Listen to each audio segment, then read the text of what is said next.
The software is a huge change. Apple is introducing iOS 7, the 7th edition of their iPhone operating system, which also powers the iPad.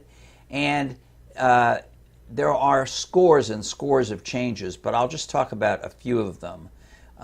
First of all, the overall look and feel is quite different. They've rewritten all of the app icons. They are flatter and more consistent with each other, which some people won't like, I think.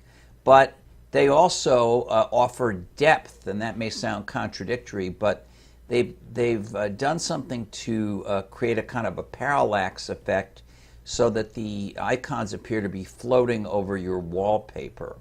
And various elements of the phone which appear on the screen are actually translucent and pick up the color, the basic color of the wallpaper. So it's a very different look. It's generally lighter.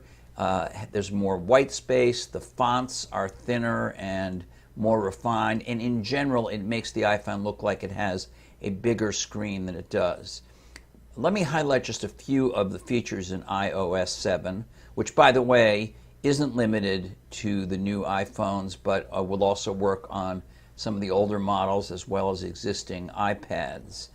First of all is multitasking. Multitasking was limited on iOS before. Now any developer can set his or her app so that it will continue to update in the background.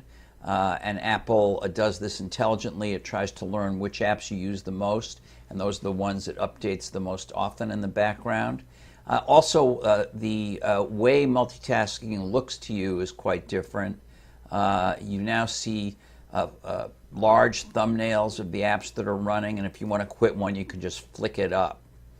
They've also got a couple of other things going on that are worth mentioning. One is when you pull down the notification panel from the top of the screen, which is something they've had and which they, I think, picked up from Android.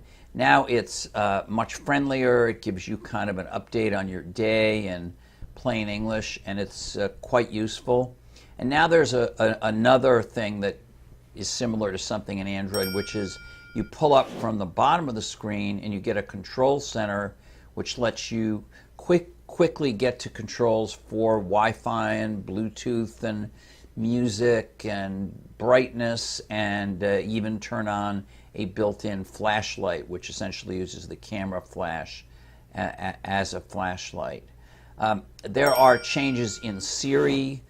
Siri has an almost human voice now. I found some tweets.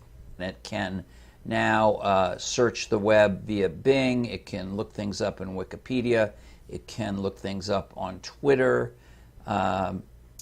Email has improvements. Safari, the web browser, has improvements.